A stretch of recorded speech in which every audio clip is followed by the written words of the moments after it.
Hey everybody, it's Mark, DoctorDeadwax. It's time for After the Dig 25. I've been showing a whole bunch of rock and prog and that kind of stuff in the After the Dig videos of late, and one of the things I said was that I had a jazz stack, and I do, and I want to start working on that. And it's like this, so I won't be doing it all. Don't worry, I'll do 10 or 12 minutes and then I'll stop.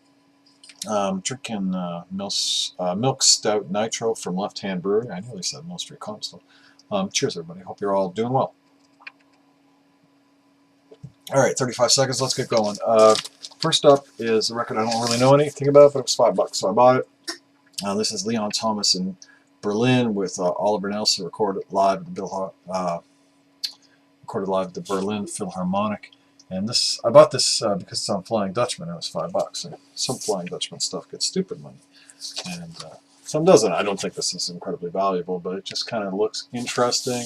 Kind of looks like it looks like it has kind of that Afro jazz feel. Oliver Nelson's on here, Arthur Sterling, Günter Lenz, Sonny Morgan, Lex Humphreys. Again, Flying Dutchman.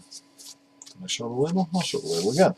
And that's the label there. So, kind of happy to get that. I only have one thing on Flying Dutchman, Harmonica Slim. I think I showed that a while ago, and it's great. So, and I know there's some seriously crazy expensive records on Flying Dutchman too. So, next was a record for $1. This is Johnny Hartman Today. This is on Perception, I believe. Yeah, this is on the Perception label. Johnny Hartman, most famous for doing a record with John Coltrane, I would say. That's where most people might know him from. I think for me, he's my favorite male jazz crooner, and then Tony Bennett would be after that probably. So a clean copy of this for $1. I don't have any Hartman on vinyl, not even the one he did with Coltrane, which is a fantastic record, but only like 31 minutes long and way too short. Next, for $5, a sealed copy of Yusef Lateef, Part of the Search. Original pressing, $5. How can I say no to that? No idea what that is. Next is a record I bought for this guy, John Abercrombie. John Abercrombie was on a shit ton of records, and I buy every one he was on because they're always usually really interesting, and they have they can be all over the map, from kind of new age to more traditional jazz to that kind of ECM landscape kind of sound. So Jeff Palmer, Dave Liebman, John Abercrombie, and Adam Nussbaum. And this is on the Soul Note label. I'm not sure of anything on that either. So I don't quite know what that is. I recorded in 1987, but it was $3. How could I pass that? Dave Holland Quintet jumping in with Steve Coleman, Steve Ellington, Julian Priester, and Kenny Wheeler. And this is an ECM pressing for $5. And a later ECM pressing that's from the ECM digital era. But they still did a good job with those records. So, just because it's digital doesn't mean it's crap. It all depends on how much care and how much compression, all that other shit goes into it. New York Second Line, Terence Blanchard, Donald Harrison. This was sealed for $5. I just love Donald Harrison, the sax player. He's just absolutely brilliant. I've seen him live. Easily the second best jazz concert I've ever seen, only being bested by McCoy Tyner. So that says something. He did the music for the TV series Treme. Worked with rappers, I think, like Biggie Smalls and a bunch of other dead guys. Not that he killed them.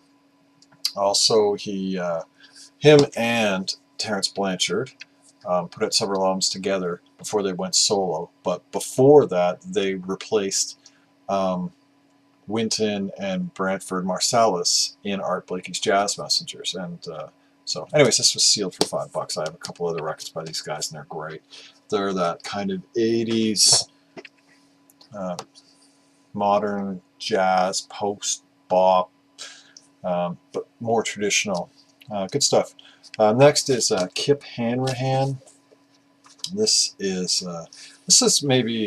jazz with like kind of bending towards smooth jazz and new age and kind of all over the map. This is called Days and Nights of Blue Luck Inverted, and I believe this is on the Pangea label, or the group is called Pangea. I'm not entirely sure. I sampled a little of this, and some of it was a little gated drums, and I wasn't quite sure about it, but other parts of that I sampled were really interesting, so I went for it, and it was $3. I love how they wrote audiophile on the label. Usually when they write that on, they just charge a stupid amount of money, but it's considered audiophile because it's got this sticker on the back that says it was made with virgin vinyl, but that doesn't always mean shit. This I bought for two reasons. I bought it because it's on Inner City, and you know, why wouldn't I buy it? But Chris, Astral Traveler, John Coltrane, he recommended this record. This is Lightyear, David Pritchard, and this was $1. So how can I not buy this? This is excellent. This is just fantastic. I listened to this already. David Pritchard plays guitar.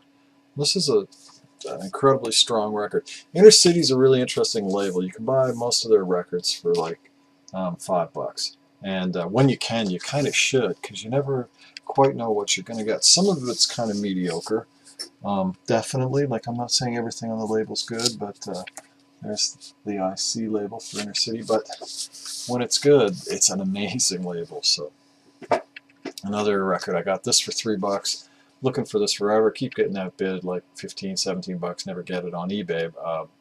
Bobby Humphrey, Blacks and Blues, and I got this for $3. And this is an original Blue Note release. And this is kind of, I don't know what is. I don't quite know what this is. Maybe soul jazz. It's fantastic, is what it is. This is a great record. This is a hell of a fun listen. Here's another record that Chris recommended.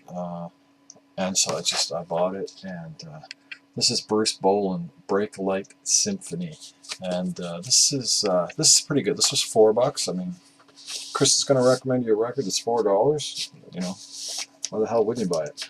And I think it costs $4 for shipping, so or $4 shipping too. So it's like $8. And this is fusion, I would say mostly. It's a little kind of all over the map. There's even a song with vocals that's a little kind of comedically weird, like Zappa, but